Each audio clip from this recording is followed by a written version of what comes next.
పార్లమెంట్లో ఎన్డీఏ ప్రభుత్వం ప్రవేశపెట్టిన వక్ఫ్ బోర్డు బిల్లుకు సంబంధించి దేశవ్యాప్తంగా ముస్లింలు నిరసన వ్యక్తం చేస్తున్నారు. కాంగ్రెస్ పార్టీ కూడా ఈ బిల్లుకి వ్యతిరేకంగా దేశవ్యాప్తంగా నిరసన వ్యక్తం చేస్తుంది. ముఖ్యంగా హైదరాబాద్ నగరంలో షేక్ అక్బర్ కాంగ్రెస్ నేత ఈ నిరసన కార్యక్రమానికి నేతృత్వం వహిస్తున్నారు. ఈ నిరసన కార్యక్రమం, ఈ వక్ఫ్ బోర్డు వ్యతిరేక బిల్లు నిరసన కార్యక్రమానికి సంబంధించి వాళ్ళు ఎలాంటి మెసేజ్ ఇవ్వాలనుకుంటున్నారు, దీనికి సంబంధించి రాబోయే రోజుల్లో వాళ్ళ భవిష్యత్ కార్యాచరణ ఎలా ఉండబోతోందనే అంశానికి సంబంధించి అక్బర్ గారితో ప్రత్యేక ఇంటర్వ్యూ ఇప్పుడు చూద్దాం. నమస్కారం అక్బర్ గారు. నమస్తే అండి. అక్బర్ గారు, ఇప్పుడు మీరు కాంగ్రెస్ తరపున హైదరాబాద్లో ఈ వక్ఫ్ బోర్డు భూములకి సంబంధించి పార్లమెంట్లో బిల్లు ఆమోదం పొందిన దానికి నిరసనగా ఒక ర్యాలీ చేద్దాం అనుకుంటున్నారు. పార్లమెంట్లో బిల్లు ఆమోదం పొందేసింది. ఇప్పుడు మీరు ఈ ర్యాలీ చేయడం వల్ల పార్లమెంట్లో రేస్ చేసినప్పుడే పట్టించుకొని బీజేపీ నేతృత్వంలోని ఎన్డీఏ ఇప్పుడు ఈ విషయంలో పట్టించుకుని ఏదన్నా మార్పులు చేస్తుందన్న నమ్మకం ఉందా? డెఫినెట్గా నమ్మకం ఉందండి. ఎందుకంటే మోదీ చెప్పిన ప్రతిదీ నిజమని జనాలు అనుకోవడం లేదు. అదే నిజమై ఉంటే గత 10 సంవత్సరాలను తీసుకొచ్చినాయి చాలా వరకు, ఫర్ ఎగ్జాంపుల్ డిమానిటేషన్ తీసుకోండి, జిఎస్టీ తీసుకోండి, మన రైతుల మీద జరిగిన చట్టాలు తీసుకోండి, చాలా వరకు అపోజ్ చేశారు. దానివల్ల మోదీ గవర్నమెంట్ వెనక తీసుకోవాల్సిన అవసరం పడింది ఫోర్స్ఫుల్గా. ఇది కూడా ముస్లిమ్స్ మీద జరిగిన అటాక్, కాన్స్టిట్యూషన్ మీద జరిగిన అటాక్. ఇది భారతదేశంలో ఉన్న ప్రతి ఒక్క ముస్లిమ్స్ కాదు, దాంతోపాటు మా హిందూ సోదరులు ఎస్సీ ఎస్టీ బీసీ అందరూ కూడా అపోజ్ చేస్తున్నారు. సో మెజారిటీ పీపుల్ అపోజ్ చేసినప్పుడు డెఫినెట్గా అలాంటి చట్టాలు ఏదున్నా కానీ, గవర్నమెంట్ ఏదున్నా కానీ దాన్ని వాపస్ తీసుకోవాల్సి వస్తుంది. దీంట్లో మీరు పార్లమెంట్లో చూసారు, మెజారిటీ పీపుల్ ఆపోజ్ చేశారు. ఇన్ కేస్ ఆయన తీసుకున్న డిసిషన్ మంచిగా ఉన్నప్పుడు 100కు 100% దానికి యాక్సెప్ట్ చేయాలి కదా. మీకు ఉన్న ముస్లిం ఎంపీస్ ఎంతమంది చాలా తక్కువ మంది ఉంటారు. బట్ మీరు బిల్లును ఆపోజ్ చేసిన వాళ్ళు మెజారిటీ పీపుల్ నాన్ ముస్లిమ్సే ఉన్నారు. అంటే దీనికి ఒక మినిమం రిఫరెన్స్ తీసుకున్నా కానీ 90% people are opposing to this bill.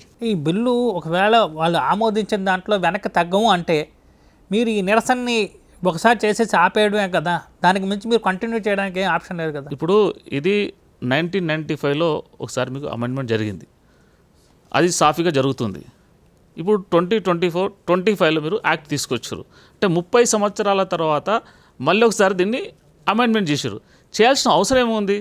సరే మీరు చేసారు అనుకోండి, నెక్స్ట్ మళ్ళీ అమెండ్మెంటు మార్పులు జరిగేంత వరకు మా పోరాటం ఉంటుంది. ఇప్పుడు మీరు తీసుకున్న ఏదైతే డిసిషన్ ఉందో అది ఫైనల్ డిసిషన్ ఏం కాదు కదా. ఈరోజు మీకు పవర్ ఉంది, మెజారిటీ ఉందని మీరు ఆ డిసిషన్ తీసుకున్నారు. మళ్ళీ మాకు అనుగుణమైన గవర్నమెంట్ వచ్చి పబ్లిక్ గురించి ఆలోచించేసి దీన్ని మార్పులు చేసేంత వరకు మా పోరాటం ఉంటుంది. అంటే మోడీ గవర్నమెంట్ దిగిపోయి మళ్ళీ కొత్త ప్రభుత్వం ఏర్పడేంత వరకు మీరు ఈ నిరసన కొనసాగిస్తారు. ఇప్పుడు 1947 నుంచి 2025 వరకు ఉన్నాము. ఎన్ని గవర్నమెంట్లు మారినాయి, ఎన్ని పార్టీలు మారినాయి, ఎంతమంది ప్రధానమంత్రి మారారు?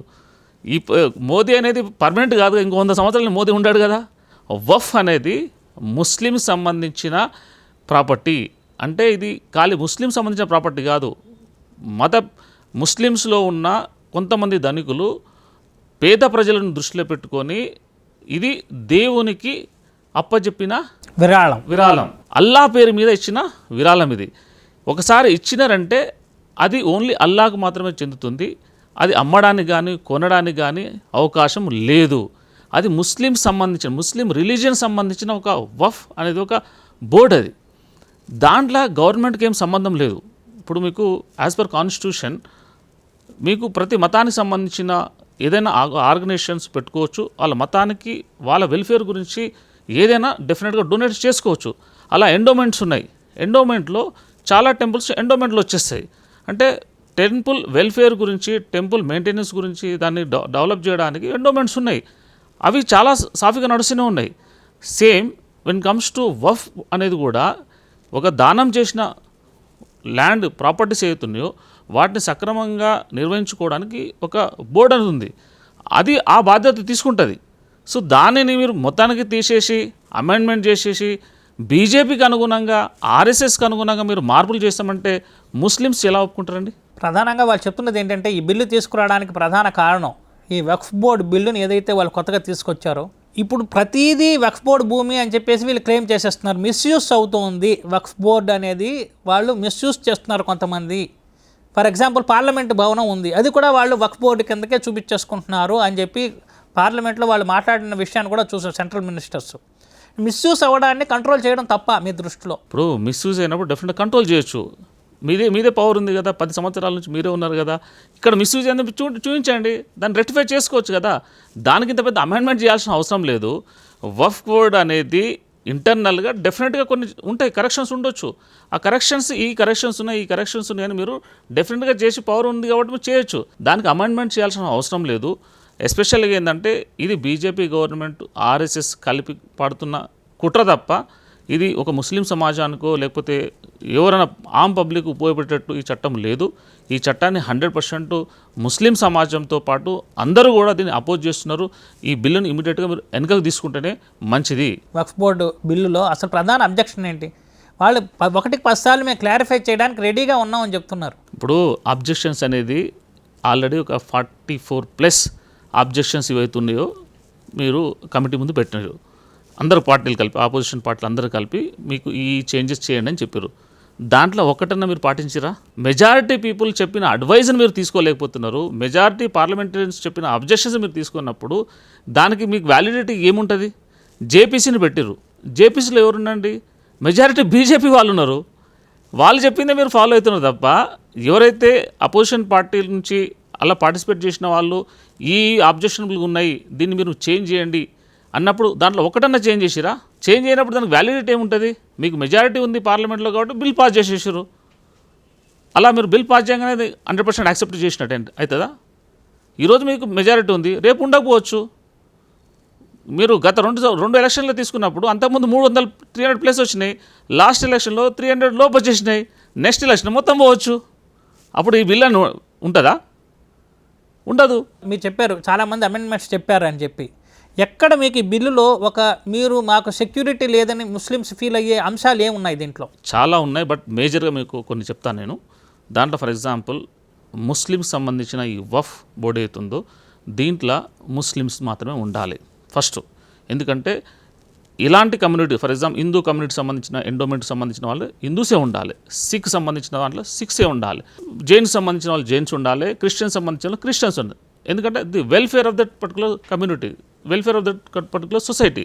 అలా కాకుండా మీరు నాన్ ముస్లిమ్స్ కూడా ఈ బోర్డులో పెట్టడం జరుగుతుంది, మీరు సీఈఓని కూడా నాన్ ముస్లిమ్స్ పెట్టడం జరుగుతుంది అని ఇలాంటి మీరు అమెండ్మెంట్స్ తీసుకురావడం వల్ల ఒక నాన్ ముస్లిం వచ్చేసి ముస్లిం సంబంధించిన ప్రాపర్టీకి సంబంధించిన దాని మీద ఎలాంటి ఇంట్రెస్ట్ ఉంటుంది?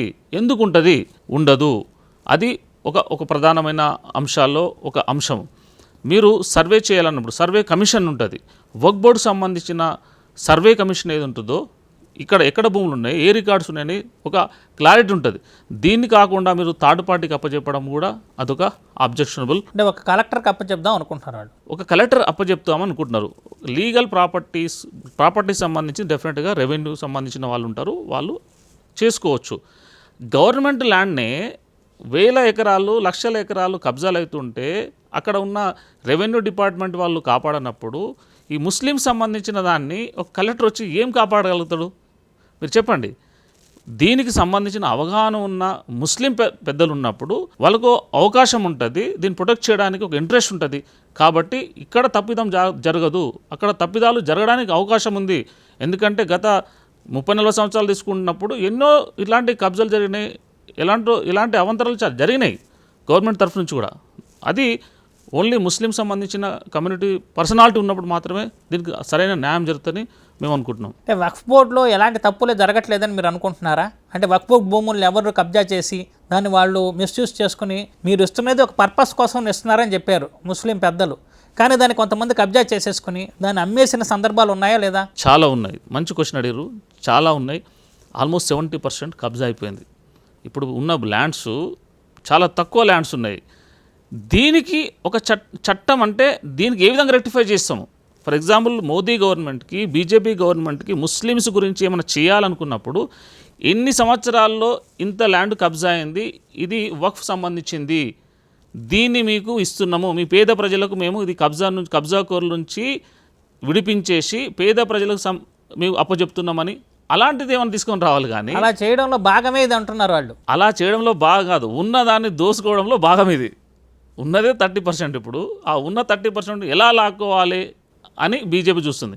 దానికి ఒక ఎగ్జాంపుల్ ఇస్తా. ఫర్ ఎగ్జాంపుల్, బీజేపీ మీరు అన్నట్టు ముస్లిమ్స్కి కరెక్ట్ న్యాయం చేయాలని అనుకున్నప్పుడు ఒక్క ఇన్సిడెంట్ చూపెట్టండి, ఒక ముస్లింకి ఈ విధంగా ఫేవర్ చేసిందని. ఎంతమంది ఎమ్మెల్యేస్కు టికెట్ ఇచ్చారు? ఫస్ట్ గెలవడం పక్క పెడదాం మనం. ఎంతమందికి టికెట్ ఇచ్చారు ముస్లిం ఎమ్మెల్యేస్కు? Any state for that matter. ఎంతమంది ఎంపీస్కు టికెట్లు ఇచ్చారు? నేను గెలుపుకోవడం అడగలేను, టికెట్లు ఎంతమందికి ఇచ్చారు? ఒక్కరు కూడా ఇవ్వలేదు. సరే, మీరు ఇవ్వలేదు, వాళ్ళు గెలవలేదు అనుకుందాం.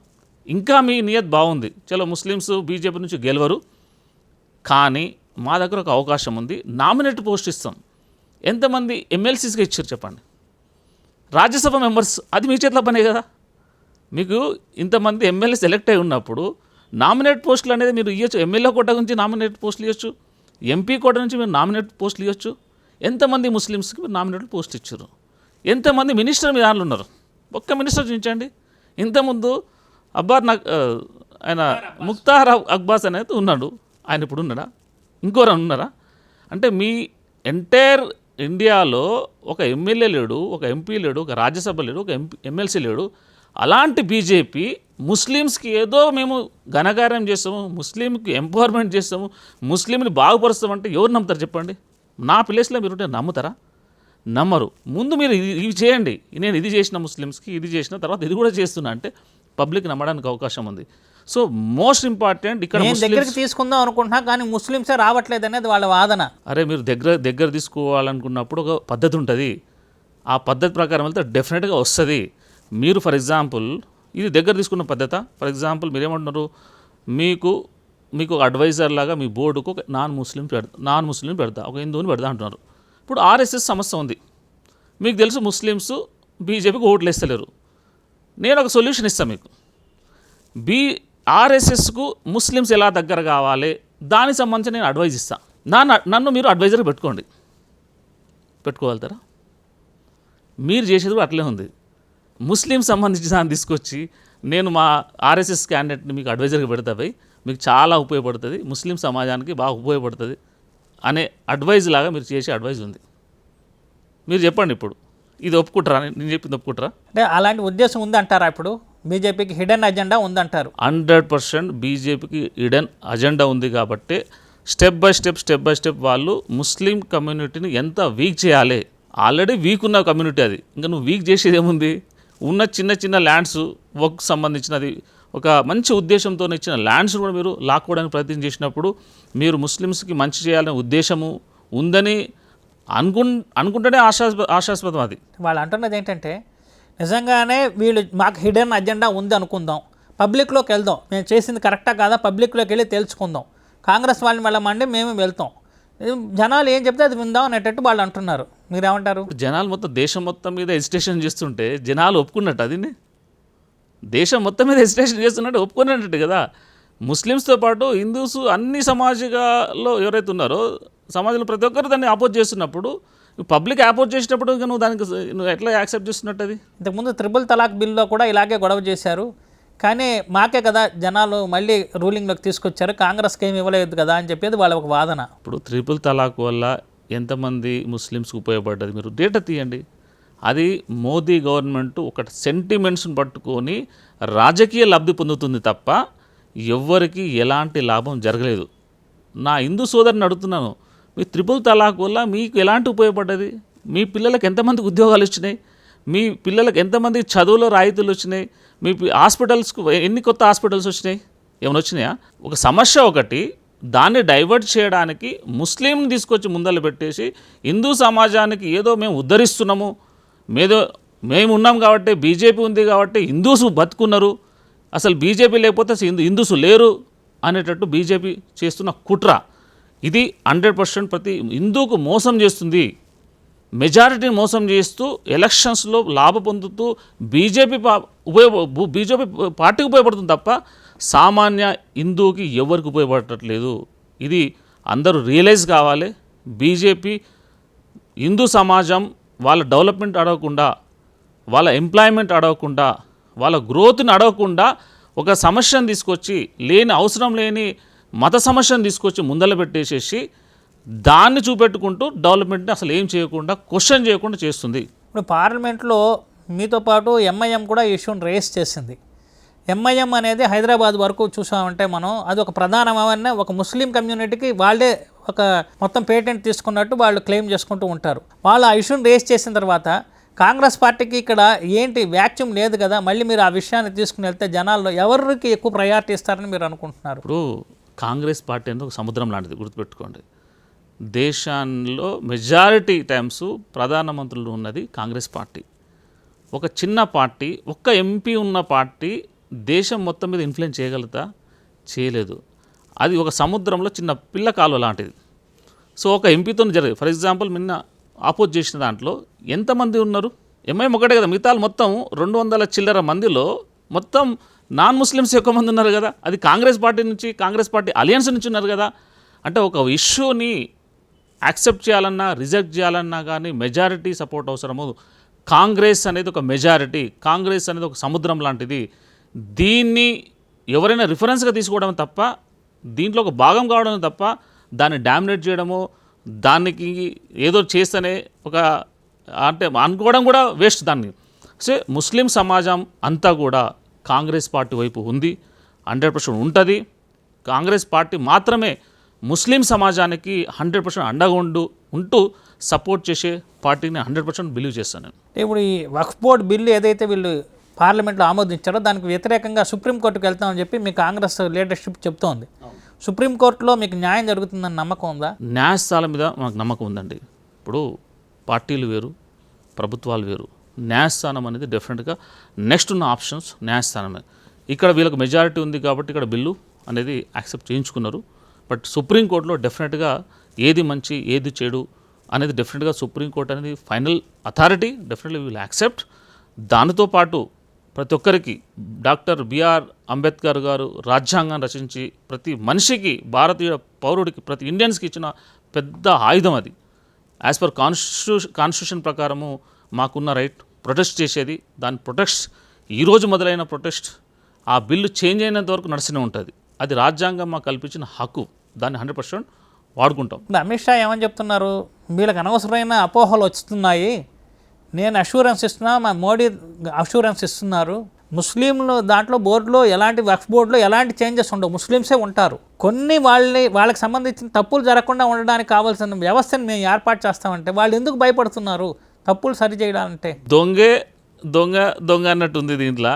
ఇప్పుడు అమిత్ షా ఆయన కరెక్ట్ ఉంటే, ఆయన అష్యూరెన్స్ మీద పనులు జరుగుంటే మణిపూర్లో ఏం జరుగుతుందండి? మణిపూర్కి ఎందుకు అష్యూరెన్స్ చేయలేకపోతున్నారు? అక్కడ మారణహోమం ఎందుకు జరుగుతుంది? అది కూడా భారతదేశంలో ఒక పార్టీ కదా. మీ అష్యూరెన్స్తో అక్కడ మొత్తం గొడవలు ఆగిపోయి మంచి జరగాలి కదా, జరుగుతుందా? వక్ఫ్ బోర్డ్ అనేది కూడా పెద్ద సమస్య, మొత్తం మెజారిటీ ముస్లిం సంబంధించిన సమస్య. దేశం మొత్తం మీద ఇలాంటి జరుగుతున్నప్పుడు నువ్వు ఇచ్చే అష్యూరెన్స్ పబ్లిక్ యాక్సెప్ట్ చేయాలి. యాక్సెప్ట్ చేస్తున్నారా? చేయట్లేదు. నువ్వు ముస్లిమ్స్కి ఏం చేసినప్పటి వరకు, ఏం చేస్తున్నావు, ఏం చేయబోతున్నావు అనేది అష్యూరెన్స్ ఎలా ఉంటుంది? నువ్వు చేసిన పనిని బట్టి ఉంటుంది. ఇంతవరకు ముస్లిమ్స్ నువ్వు ఏం చేయలేవు. ఎలా అష్యూరెన్స్ని ఇస్తే అష్యూరెన్స్ని యాక్సెప్ట్ చేశారు ముస్లిం సమాజం అనేది? ఎవరు యాక్సెప్ట్ చేయరు. ఆర్ఎస్ఎస్ ఉంది, దానికి నేను చలో బై ముస్లిం సమాజం నుంచి మీకు అందరికీ నేను ముస్లిం సమాజం మీతో పాటు ఉండేటట్టు నేను చేస్తానని నేను అష్యూరెన్స్ ఇస్తే అవుతుంది ఆర్ఎస్ఎస్కి? బీజేపీ, అమిత్ షా, మోడీ ముస్లిమ్స్కి ఇచ్చే అష్యూరెన్స్ ఆ విధంగా ఉంది. సో ఇప్పుడు మిమ్మల్ని ఒప్పించాలంటే, నమ్మించాలంటే ఏం చేయాలంటారు? ఇప్పుడు మేము అనుకున్న ఏదైతే అబ్జెక్షనబుల్ పాయింట్స్ ఉన్నాయో వాటి ఇమీడియట్గా చేంజ్ చేయాలి. ఫస్ట్ ప్రయారిటీ ఆ బిల్లును వాపసు తీసుకోవాలి. ఏదైతే మీరు అమెండ్మెంట్ యాక్ట్గా చేసిరో దాన్ని ఇమీడియట్గా వాపసు తీసుకోవాలి. అప్పుడు మేము నమ్ముతాం, ఎస్ మెజారిటీ ముస్లిమ్స్ దీన్ని ఆపోజ్ చేస్తున్నారు కాబట్టి బీజేపీ అర్థం చేసుకొని ముస్లిం పక్షాన వాళ్ళకు అనుగుణంగా ఉండేటట్టు ఉంటుంది అని మేము నమ్ముతాం. దాని తర్వాత మీరు ఇచ్చే అడ్వైస్ మేము తీసుకుంటాం. ప్రధానంగా వాళ్ళు చెప్తున్నది ఏంటంటే, ఈ వక్ఫ్ బోర్డ్ భూములు అయితే ఓకే, మీ ప్రాపర్టీని మీరు కాపాడుకోవడంలో తప్పులేదు, కానీ పక్కన ప్రాపర్టీస్ని కూడా మీ వైపు లాగేసుకుని ఇది కూడా వక్ఫ్ బోర్డ్ భూమి అంటున్నారు కొంతమంది. అలా మిస్యూస్ అవుతున్న సందర్భాలు కూడా ఉన్నాయి. దాంట్లో ఈ ముస్లింలు ఆ ట్రాప్లో పడిపోతున్నారు కొంతమంది. అది అలాంటిది ఎవరు చేసినా తప్పే. దానికి ఒక సిస్టమ్ ఉంటుంది, ఆ సిస్టమ్ ప్రకారం మీరు ఫాలో కావాలి. అంతే తప్ప ఒక రీజన్ చూపెట్టేసి ఎంటైర్ ముస్లిం సంబంధించిన వక్ఫ్ బోర్డులను తీసుకొచ్చి మీరు ఏదో విధంగా దాన్ని కబ్జా చేసుకోవడానికి, దాన్ని మిస్యూజ్ చేయడానికి మీరు కుట్రబంతే ముస్లిం సమాజం అనేది యాక్సెప్ట్ చేయబోదు. ఇప్పుడు ముస్లింలకు సంబంధించి మీరు చెప్తున్నారు, ఇప్పుడు వక్ఫ్ బోర్డ్ భూములకు సంబంధించి హైదరాబాద్లో పెద్ద ఎత్తున ర్యాలీ నిరసన తెలియజేస్తామని చెప్తున్నారు. అది బిల్లు పాస్ అయిపోయింది. కానీ ఇప్పుడు మీరు పెడుతున్నారంటే ఈ Hyderabad central university issue, land issue వచ్చింది, దాని నుంచి డైవర్షన్ పాలిటిక్స్ కోసమే మీరు ఈ రకంగా చేస్తున్నారు అనే ఒక విమర్శ కూడా వస్తుంది. ఏమంటే ఇప్పుడు మీకు తెలుసు ఇష్యూ అనేది అది ప్రభుత్వ భూమి వేరే వాళ్ళ చేతిలో ఉండి కాంగ్రెస్ గవర్నమెంట్ మళ్ళీ ఫైట్ చేసేసి సుప్రీంకోర్టులో దాన్ని గెలిచి గవర్నమెంట్కు హ్యాండ్ ఓవర్ చేయడం జరిగింది. ఇది 100% కాంగ్రెస్ విజయం. హైకోర్టులో గెలిచింది. హైకోర్టులో గెలిచి మీకు మనకు గవర్నమెంట్ హ్యాండ్ ఓవర్లో వచ్చేసిన తర్వాత గవర్నమెంట్కు వెల్ఫేర్ ఆఫ్ ది సొసైటీకి ఏ విధంగా చేయాలని ఆలోచించి చేస్తుంది. దాన్ని పక్క పెట్టేసి ఒక సక్సెస్ని పక్క పెట్టేసేసి ఆ భూమి ఎక్కడో ఆక్రమణకు గురైంది, ఆక్రమణకు గురైన భూమిని తీసుకొచ్చి గవర్నమెంట్కి ఒప్పచెప్పగలిగినాం. దీన్ని బీజేపీ, బీఆర్ఎస్ ఎస్పెషల్గా కుట్ర పన్ని దేశం మొత్తం మీద వక్ఫ్ ఇష్యూ నడుస్తుంది. దీని మీద పెద్ద ఎత్తున నిరసనలు జరుగుతున్నాయి. ఈ టాపిక్ని డైవర్ట్ చేయడానికి బీజేపీ, బీఆర్ఎస్ కలిసి కుట్ర పన్నాయి. ఈ ఇష్యూని డైల్యూట్ చేయడానికి వాళ్ళు హైలైట్ అవుతున్నారు. వాళ్ళు బీసీకి చెప్పాలంటే బీజేపీ, బీఆర్ఎస్ అనేది ఇలాంటి కుట్రలో, కబ్జాలో వాళ్ళు భాగస్వాములు. చివరిగా ఇప్పుడు మీరు ఈ పెద్ద ఎత్తున నిరసన కార్యక్రమం చేద్దాం అనుకుంటున్నారు కదా 13వ తారీఖు, దాంట్లో అసలు ప్రధాన అజెండా ఏంటి? దీంట్లో అసలు మీరు దీని ద్వారా ఎలాంటి ఒక మెసేజ్ ఇవ్వాలనుకుంటున్నారు సెంట్రల్ గవర్నమెంట్? తెలంగాణ ప్రజలందరికీ నా రిక్వెస్ట్, ఇది ఒక ముస్లిం సమస్యలాగా చూడకండి. దీన్ని బీజేపీ తీసుకొచ్చిన ఒక సామాన్యుడి మీద ఒక అస్త్రం ప్రయోగించింది. కాన్స్టిట్యూషన్ని గౌరవించకుండా కాన్స్టిట్యూషన్ కల్పించిన హక్కును కాలరాస్తూ బీజేపీ తీసుకొచ్చిన చట్టాన్ని ప్రతి ఒక్కరూ వ్యతిరేకించాల్సిందే.